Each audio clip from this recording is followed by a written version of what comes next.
వాహనదారులకు సంబంధించి good news అండి. కేంద్రం అంటూ లేటెస్ట్ అప్డేట్ అయితే రావడం జరిగిందండి.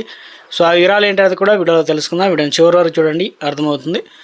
మరోసారి ఛానల్ వస్తే తప్పకుండా సబ్స్క్రైబ్ చేసుకోండి. చూస్తున్నారు కానీ లైక్ చేయడం మర్చిపోతున్నారండి, వెంటనే లైక్ చేయండి. వివరాలకు అయితే వెళ్ళిపోదామండి. సో ముఖ్యంగా ఫాస్టాగ్ చెల్లింపుల విషయంలో కేంద్ర ప్రభుత్వం అనేది 2 కొత్త రూల్స్ అనేది ప్రవేశపెట్టడం జరిగిందనమాట. జాతీయ రహదారిలో ఫాస్టాగ్ లేని వాహనదారులు ప్రస్తుతం డబుల్ ఛార్జీలు అయితే చెల్లిస్తున్నారు. అంటే కంపల్సరీ చేస్తారనమాట, లేకపోతే డబుల్ ఛార్జీలు అయితే వసూలు చేస్తారు. ఇకపైన ఫాస్టాగ్ లేకపోయినా యూపీఐ ద్వారా 1.25 రేట్లు చెల్లిస్తే సరిపోతుంది. అందులో నగదు రూపంలో అయితే రెట్టింపు చెల్లించాల్సి అయితే ఉంటుందన్నమాట. గుర్తుంచుకోవాల్సిందే.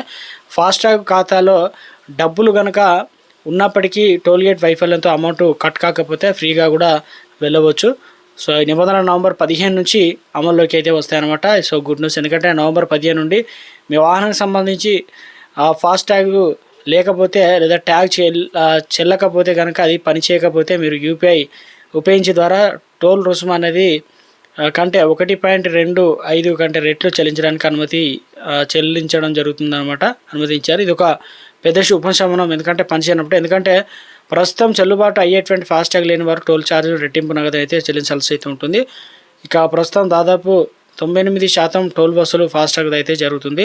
అలాగే చెల్లుబాటు అయ్యేటువంటి పనిచేసే ఫాస్టాగ్ ఉన్నటువంటి వాహనాలు ఎలక్ట్రానిక్ టోల్ కలెక్షన్ మౌలిక సదుపాయాలు పనిచేయకపోవడం వల్ల టోల్ చెల్లించలేకపోతే వినియోగదారు ఎటువంటి చెల్లింపులు చేయకుండా అక్కడ పనిచేయకపోతే డైరెక్ట్గా వెళ్ళడానికి అవకాశం కూడా ఇచ్చారు. ప్లాజాను దాటడానికి అనుమతించారు. ఈ చర్యను టోల్ కలెక్షన్ ఏజెన్సీల్లో జవాబుదారీగా ఉంచడం, వారు అధిక నాణ్యత టోల్ కలెక్షన్ వ్యవస్థను నిర్వహించేలా చూసుకోవడానికి దీని యొక్క ఉద్దేశం అని చెప్పడం అయితే జరిగిందనమాట.